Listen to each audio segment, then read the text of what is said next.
আসসালামু আলাইকুম। আজকে আমরা আলোচনা করব লরিক্স প্লাস লোশন নিয়ে। এটি প্রস্তুতকারক অপসনিন ফার্মা লিমিটেড। এটার জেনেরিক নেম পারমেথিনোকোটামিটন। এটা 60 ml, এক বোতলে 60 ml করে থাকে। এটার দাম 110 টাকা করে। নির্দেশনা কি জন্য লরিক্স প্লাস লোশন ব্যবহার করা হয়।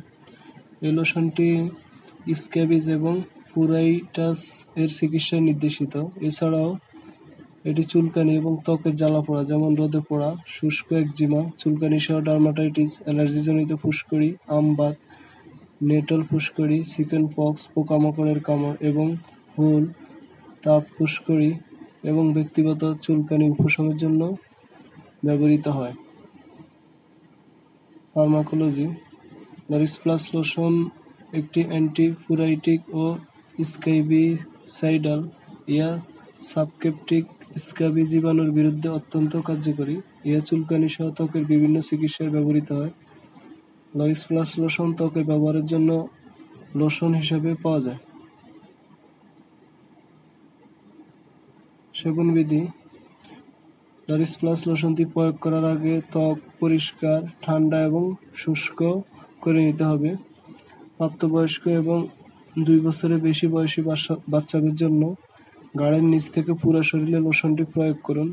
লোশনটি অদৃশ্য না হওয়া পর্যন্ত, ভালোভাবে মিশে না যাওয়া পর্যন্ত ত্বকে হালকাভাবে ঘষুন। সমস্ত ত্বকের পৃষ্ঠ অ্যাপ্লিকেটরটি প্রয়োগ করা গুরুত্বপূর্ণ, বিশেষ করে আঙ্গুল এবং পায়ের আঙ্গুলের মধ্যে, নখের নিচে এবং পায়ের তলায়। 2 বছরের কম বয়সী শিশুদের জন্য শুধুমাত্র চোখ এবং মুখের চারপাশের জায়গা ব্যতীত মুখ, ঘাড়, কান ও মাথার ত্বকে প্রয়োগ করতে হবে। ধুয়ে ফেলার আগে কমপক্ষে 8 ঘন্টা লোশনটি লাগিয়ে রাখুন। চিকিৎসার 8 ঘন্টার মধ্যে যদি লোশন ধুয়ে যায়, যেমন হাত ধোয়ার পরে, তাহলে পুনরায় লোশনটি আবার ব্যবহার করতে হবে। 2 মাসের অধিক বয়সের যে কোনো রোগী লোশনটি ব্যবহার করতে পারবে। যেহেতু স্ক্যাবিজ অতি দ্রুত সংক্রমণশীল, সেহেতু প্রতিরোধক হিসাবে পরিবারের অন্যান্য সদস্যরা এই লোশনটি একইভাবে ব্যবহার করা দরকার।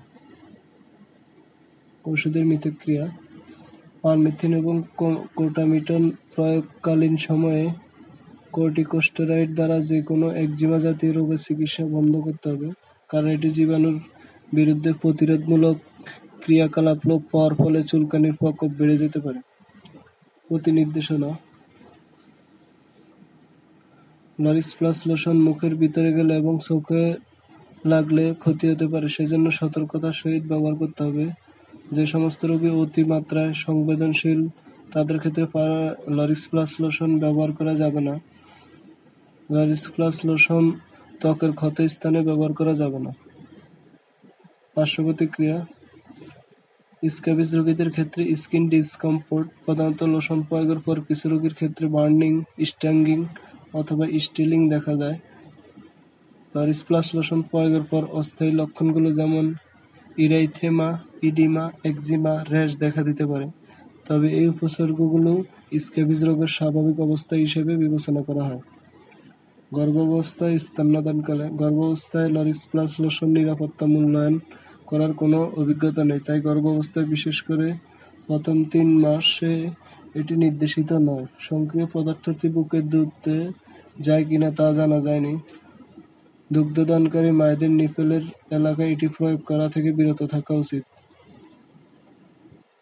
সতর্কতা যে সমস্ত স্বাস্থ্যকর্মী নিয়মিত লরিক্স প্লাস লোশন প্রয়োগে সহায়তা করে, তাদের ক্ষেত্রে গ্লাভস ব্যবহার করা উচিত। চোখের সংস্পর্শ থেকে বিরত থাকুন, কারণ লোশনটি চোখের জ্বালা ঘটাতে পারে। অসাবধানতাবশত লোশন চোখে গেলে সঙ্গে সঙ্গে পানি দিয়ে ধুয়ে ফেলতে হবে। মাত্রাধিকতা লরিক্স প্লাস লোশনটি অতিমাত্রায় কোনো রিপোর্ট পাওয়া যায়নি। অতিমাত্রা ব্যবহারের ফলে কোনো রিপোর্ট পাওয়া যায়নি। অতিরিক্ত লোশন প্রয়োগের ফলে স্থানীয় সমাধান, পার্শ্ব প্রতিক্রিয়া অথবা স্কিনে আরও প্রতিকূল তীব্র পার্শ্ব প্রতিক্রিয়া দেখা দিতে পারে।